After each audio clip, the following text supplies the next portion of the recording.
नमः श्रीवर्धमानाय निर्वृतिकल्यात्मने सालोकानां त्रिलोकानां यद्विद्या दर्पणायते यद्विद्या दर्पणायते। पंच परमेश्वरी भगवान की जय। 1008 श्री शांतिनाथ भगवान की जय। परम पूज्य आचार्य श्री आदि सागर जी महाराज की जय। आचार्य श्री महावीर कीर्ति महाराज की जय। आचार्य श्री विमल सागर महाराज की जय। आचार्य श्री कपिल सम्राट सन्मति सागर महाराज की जय। आचार्य गुरु सुंदर सागर महाराज की जय। अहिंसा में विश्व धर्म की जय। निर्वाणी माता की जय। हरिका मासुरैन माता की जय। हरिका संघ की जय। किसी भी जीवन में जब तक सुगंध जैसे फूल में सुगंध नहीं होती है तो वो फूल का कोई महत्व नहीं। इसी प्रकार से अगर हमारे जीवन में धर्म नहीं है तो हमारे जीवन का भी कोई महत्व नहीं, क्योंकि सीप अगर है और उसके अंदर मोती नहीं है तो उसका कोई महत्व नहीं। तो इसी प्रकार से हमारे जीवन में धर्म का महत्व, धर्म हम पालन करने के क्षेत्र में देखते हैं तो दो प्रकार से धर्म का पालन किया जाता है। कौन से दो प्रकार के? कौन से दो प्रकार से धर्म का पालन किया जाता है? तो बता सकता है? हाँ, ये आंसर। श्रावक धर्म और मुनि धर्म, दो प्रकार से धर्म का पालन किया जाता है। एक तो मुनि धर्म है, हमारे सामने वीतरागी भगवान है। ऐसी ही वीतरागी दिगंबर मुद्रा को जो धारण करते हैं और उसके पद पर चलते हैं, वे तो कौन है? मुनि हैं। और हम भी उन्हीं के, और आर्यका उन्हीं के मार्ग पर चलने वाले जिन्होंने पिछी हाथ में ग्रहण कर ली, वो कौन है? मुनि है, आर्यका है, क्षुल्लक क्षुल्लिका, जिन्होंने घर का पूरा त्याग कर। तो अभी हमारी भूमिका तो उतनी त्याग करने की नहीं। तो फिर प्रश्न यह उठता है कि हम अब घर में रहते हैं, ठीक है, घर के जितनी चीजें हैं हम उसको करते हैं, लेकिन हम एक श्रावक के रूप में धर्म को कैसे ग्रहण करें? ठीक है ना, हम तो यही, हमारी भूमिका किसकी है? श्रावक। तो एक श्रावक की भूमिका क्या है, इसको आचार्य परमेश्वरियों ने अपने शास्त्रों में लिखा है कि जो मुनि बन गए वो तो पूर्ण पालन कर ही रहे, लेकिन अगर कोई श्रावक के रूप में घर में रह रहा है तो वह भी घर में रहता है, लेकिन पापों का फल भोगना नहीं चाहता। सही है कि घर में रहता है लेकिन पापों का फल भोगना नहीं चाहता है। आप में से कोई पापों का फल भोगना चाहता है क्या? कोई भी पापों का, पाप करे या ना करे, एक चोर भी चोरी का फल भोगना, एक हिंसा करने वाला भी हिंसा का फल भोगना। तो फिर हम भी क्या चाहते हैं कि हम घर में रहते हैं, घर में रहते हुए हमसे प्रतिपल कोई ना कोई पाप, कोई ना कोई चीज हो ही रही है, तो हम कैसे अपने पापों का प्रक्षालन कर सकते हैं? कैसे हम धर्म के मार्ग पर चले? यह श्रावक चाहता है कि नहीं कि उसको कोई लाइन मिले चलने के लिए, आगे बढ़ने के लिए? तो जिनागम में आया है कि सबसे पहले धर्म में प्रवेश कैसे करें? हमने नगर में प्रवेश किया ना, तो धर्म में प्रवेश करने की विधि क्या है? किसी स्कूल में जाते हैं तो एडमिशन कार्ड लेते हैं, उसका फॉर्म भरते हैं और अपन वहाँ पर एडमिशन हो जाता है। उसमें भी आपके बच्चे से पूछा जाता है कहाँ के आप निवासी हो, बहुत सारी चीजें आपसे पूछते हैं कि नहीं जब स्कूल में जाते हो, कि खाली ऐसे ही आपके बच्चे का एडमिशन हो जाता है? होता है क्या?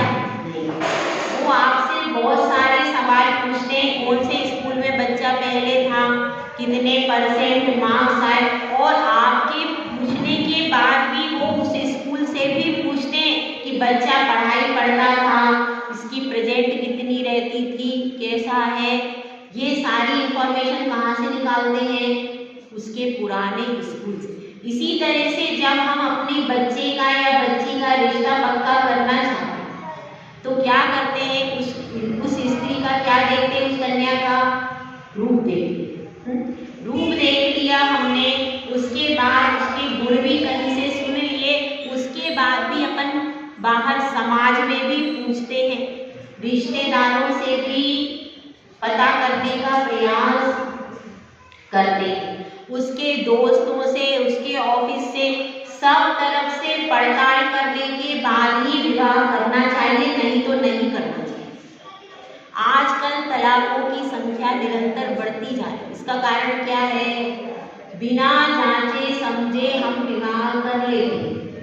अब आजकल तो आपको उसके ऑफिस से भी पूछना पड़ेगा, यदि वह सर्विस कर रही है, उसके फ्रेंड सर्कल से भी पूछना पड़ेगा, और उसके बाद पूरे दिन कम से कम 5 दिन तक पीछे जाके इंक्वायरी करो कि कहाँ जाती है, किससे मिलती है, आपको पूरा पता चल जाएगा मात्र 5 दिन में। कैसे? आप उसके पीछे किसी को लगा सरल तरीका। तो लेकिन अगर हम आंख मूंद के कर लेते हैं तो परेशानी किसको होती है? परेशानी उसमें पूरे के पूरे 2 परिवारों को और अपने पूरे समाज को होती है। तो अब अपनी बात यह चल रही है कि हम श्रावक की भूमिका में हैं, तो हम धर्म में प्रवेश कैसे करें? तो इसके लिए आचार्य परमेष्ठियों ने बताया है, अगर आप जिन धर्म में प्रवेश करना चाहते हैं, मंदिर में प्रवेश करना चाहते हैं, कहाँ चाहते हैं प्रवेश, तो आपके लिए सबसे पहले त्याग करना पड़ेगा। बिना त्याग किए आप मंदिर में प्रवेश नहीं कर सकते। हाँ, आप बताइए क्या त्याग करना पड़ेगा मंदिर में प्रवेश करने के लिए? नहीं, आप नहीं बोलना। हाँ, बोलो। सबसे पहले भोजन का त्याग। बहुत अच्छा आंसर है, भोजन का। सबसे पहले मंदिर में जाना है, मंदिर में आपको भोजन नहीं मिलने वाला, ये पक्की बात है। तो यदि आपका इतना संयम नहीं है कि आप आधा घंटा तक कम से कम भोजन का त्याग किए बिना नहीं रह सकता, वो मंदिर नहीं आ सकता। आ सकता है क्या? नहीं आ सकता। कम से कम 10 मिनट 15 मिनट मंदिर जाने में लगेंगे, और उस पीरियड में आपको कुछ भोजन नहीं मिल सकता। तो सबसे पहले भोजन का त्याग होगा, लेकिन भोजन के त्याग की बात नहीं चल रही, जीवन भर के लिए एक त्याग किया जाता है, फिर आपको मंदिर में प्रवेश मिलता है, अभिषेक का अधिकार मिलता है, वो त्याग। वह त्याग है 7 व्यसनों का त्याग करना। 7 व्यसन होते हैं, किसी को नाम याद है भाई? बताइए, किसी को 7 व्यसनों के नाम याद है? हाँ, एक जना आप खड़े हो, खड़े होके बता दो, जितने आते होते हैं, अपना खुला मामला। हाँ, बताइए। हाँ, जुआ खेलना, शिकार करना, वेश्यागमन, तो कोई शराब पीना, मद मांस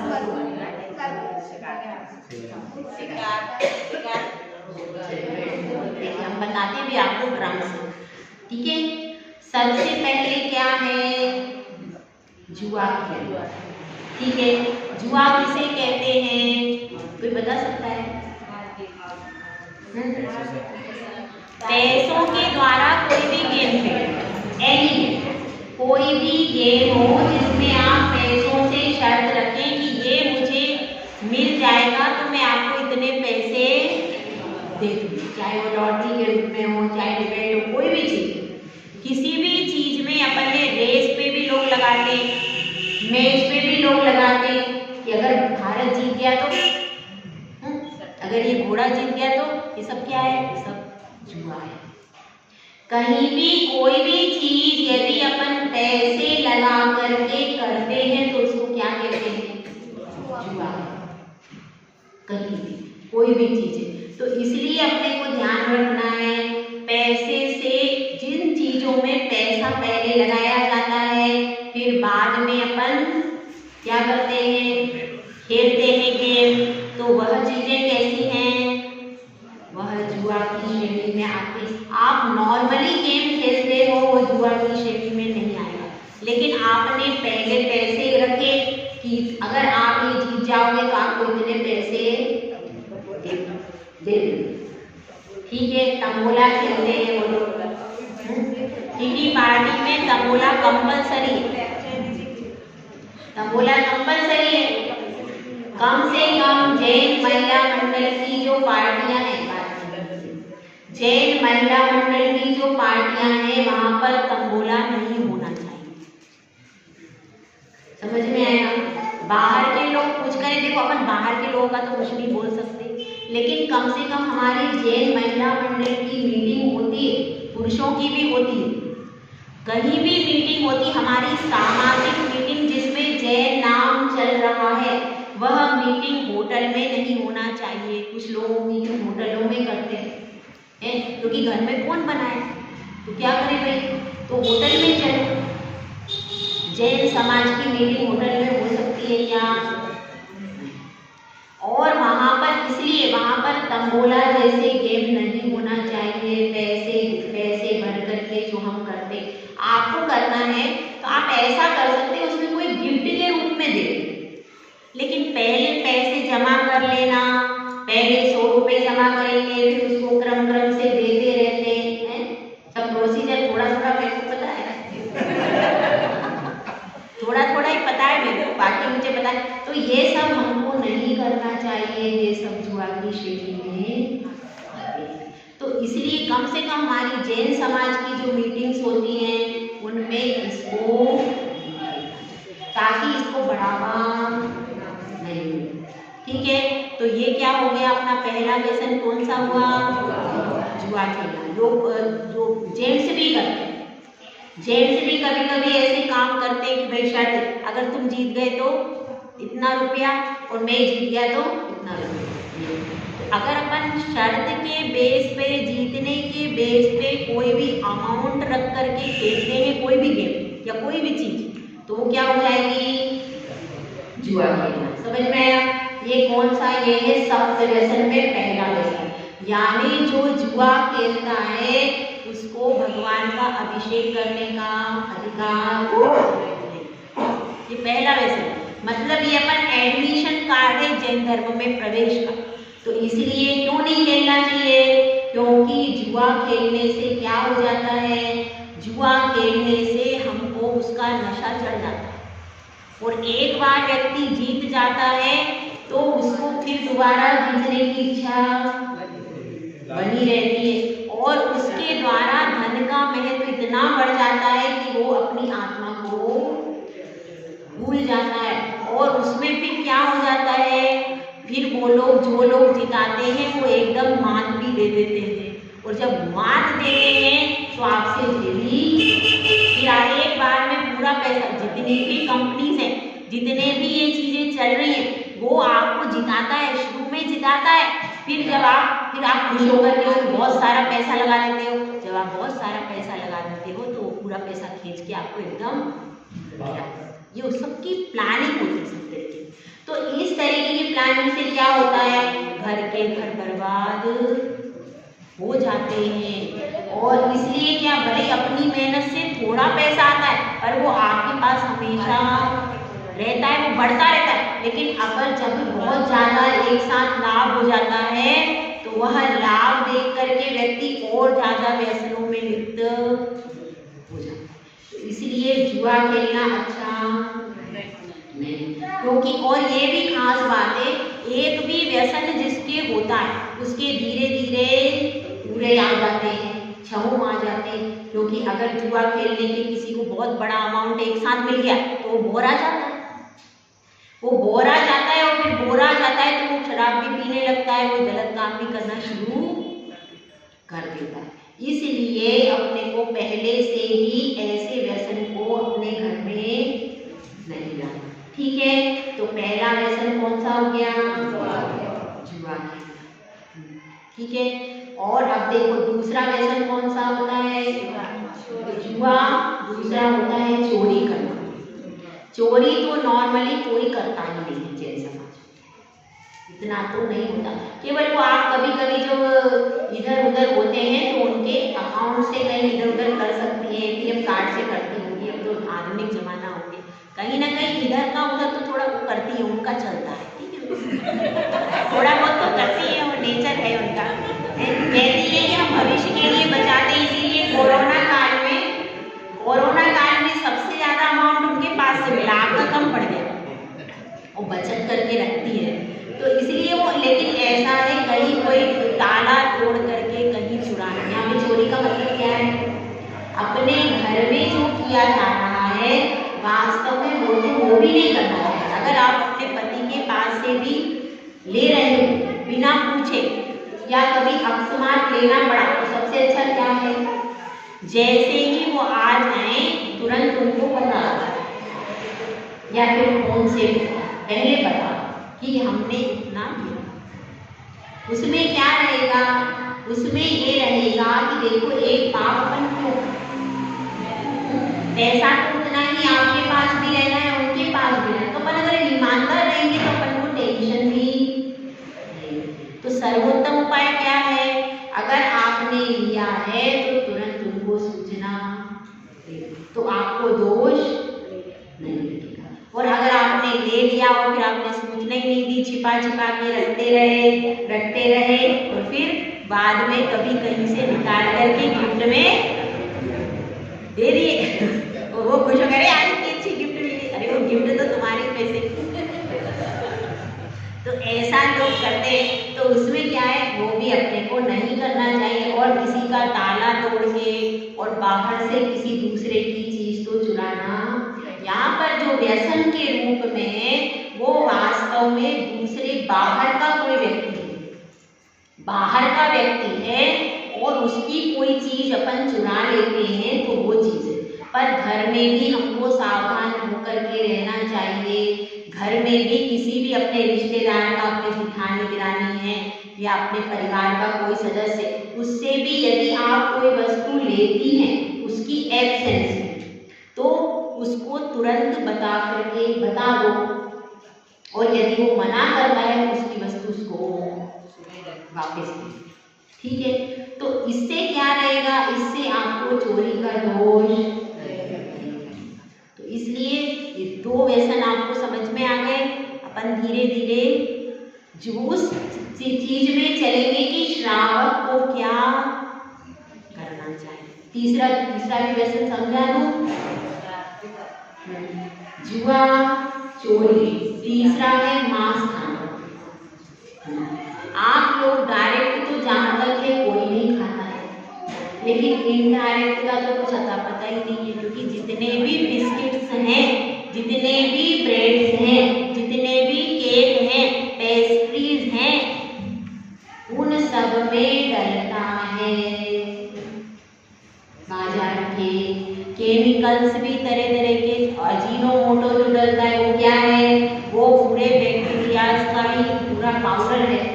तो इस तरह से बाजार की जो जितनी चीजें हैं उनमें मैगी में भी डलता है। मैगी भी दोनों प्रकार की है, पर अब उसमें ग्रीन सिग्नल भी आजकल दिखता है।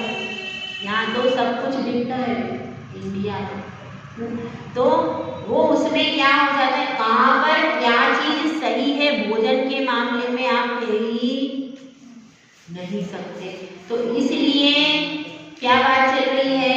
तीसरा है मांस खाना। तो यह निर्दोष पलना वर्तमान में बहुत कठिन है, जो कि बाहर की चीजें खाते हैं। बाहर की चीजें जो खाते हैं पैकेट पे, उसमें ना तो आपके सॉस का भरोसा है, ना आपके नूडल्स मैगी का भरोसा है, और ना ब्रेड बटर और वो क्या, बटर में भी गलत चीज डलती है जो बाजार का बटर आता है। बाजार की चीजों का तो किसी का भी कोई भरोसा नहीं। सिर्फ आप उसमें आपको पता ही नहीं रहता है कि कौन सी चीज मिक्स करके डाल दी, और आपके साबुन में भी चर्बी है। जो कॉस्मेटिक्स हैं उनमें भी सब है। हर चीज आपके पास सिर्फ डायरेक्ट नहीं है, पर इनडायरेक्ट आपके पास सारे मास के ही प्रोडक्ट हैं जिनको आप इस्तेमाल कर रहे हैं।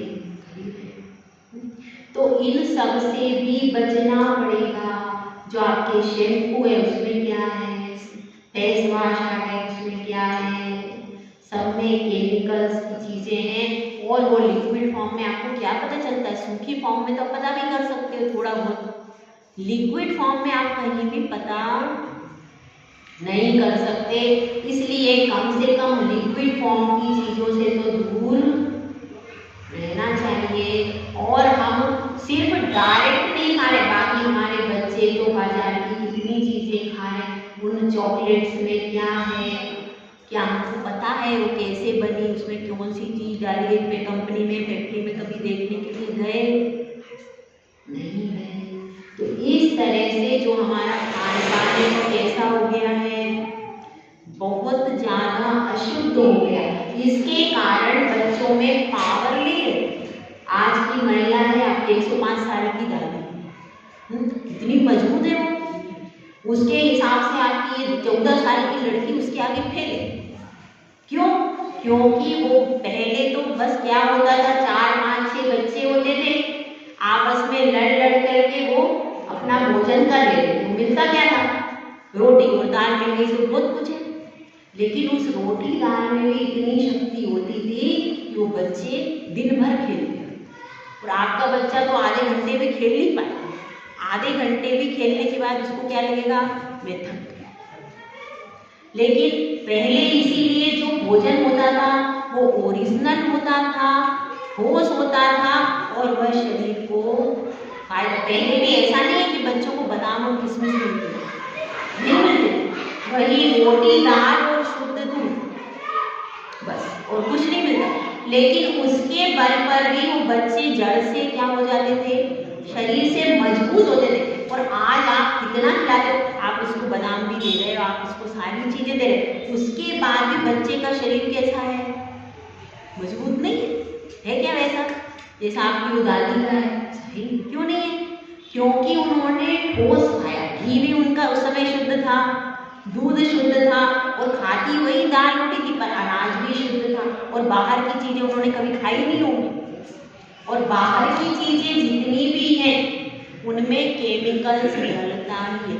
बिना केमिकल आप सुबह की रोटी शाम को देखो कैसी हो जाए, तो उसमें केमिकल से ही, और उसमें ऐसे केमिकल्स आदि डाल देते हैं जो कि शरीर में अंदर जाकर के कैंसर और तरह तरह की बीमारियों को क्रिएट करते हैं और आपके अंदर को कमजोरी उत्पन्न कर देते हैं। और जो पहले बाहर नहीं खाते थे उनके शरीर आज भी मजबूत है कि मजबूत है। तो इसलिए हमको कोशिश करना चाहिए कि बाहर की चीजों को अवॉइड करके अपने घर के बने प्रोडक्ट, अगर अपने को लंबे समय तक जिंदा रहना तो बाहर के प्रोडक्ट को छोड़ करके घर के प्रोडक्ट इस्तेमाल करें। और अपने बच्चों को भी प्रेरणा दें कि भाई यहाँ पर कोई भरोसा नहीं है कोई चीज का, तो घर में चीजें बनाकर उनको खिलाएं। होटल में भी ऐसा चल रहा है कि कोई ऐसी चीज डाल देते हैं जिसको खाने के बाद आपके संतान वंश की उत्पत्ति नहीं होती, आप सब जानते हैं। तो इस तरीके की चीजों से हमको होटल आदि से भोजन पान से भी बचना चाहिए और अपने बच्चों को यही प्रेरणा देना है कि घर का बना हुआ भोजन करें। ठीक है, ये क्या हो जाएगा हमारा मांस खाना। मतलब अब इनडायरेक्ट वे में कहाँ पर क्या क्या खा रहे हैं, क्या क्या उपयोग कर रहे हैं, इसके मामले में भी हमको सतर्क रहना पड़ेगा। तो अपना ये कौन सा हो गया, तीसरे नंबर का मांस। तो ये भी अपन त्याग कर सकते हैं कि नहीं कर सकते। डायरेक्ट तो कम से कम त्याग कर ही सकते हैं और अपने बच्चों को भी कराना चाहिए। ठीक है, देखिए अब आपको थोड़ा सा बता देते हैं, टाइम तो हो गया 5 मिनट हो गए। देखिए सब पहले क्या व्यवस्था होती थी, 8 साल के जब बच्चे हो जाते थे तो उनको कहते थे कि भाई आपका सप्तव्यसन का त्याग, किसका?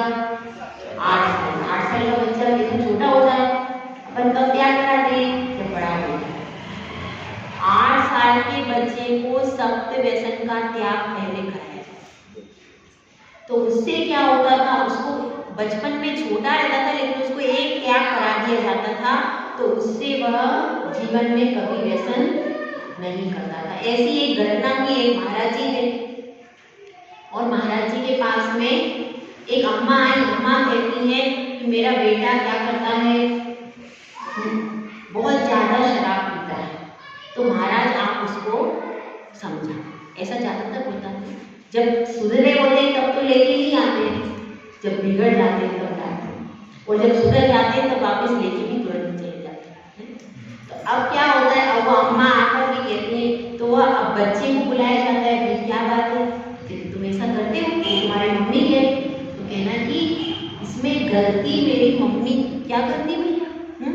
तो इन्होंने मुझे बचपन में, जब मैं छोटा था, जब मैं कुछ जानता नहीं था, तब मुझे त्याग क्यों नहीं कराया।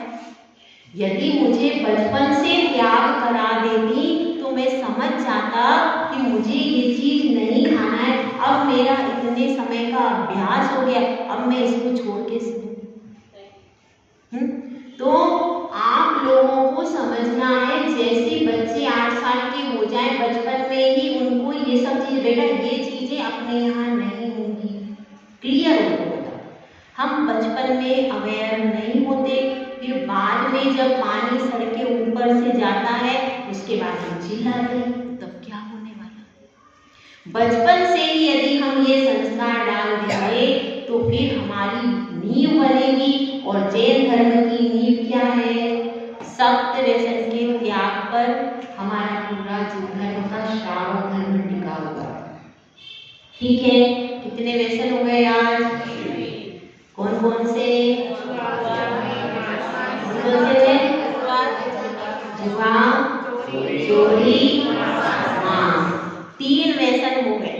ठीक है, तो ये 3 व्यसन अपने को आपने अपने सब लोग त्याग करके यहाँ से जाना।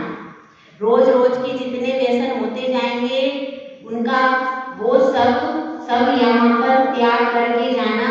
और बच्चों को भी क्लास आप लोग लेते हो तो सबसे पहले बच्चों को ये त्याग करवाना, ये त्याग करवा देंगे, बेस अपना त्याग से बनेगा, और उस त्याग के आधार पर धीरे धीरे धर्म आगे बढ़ता रहेगा। जय बोला जय सुंदर महाराज की जय।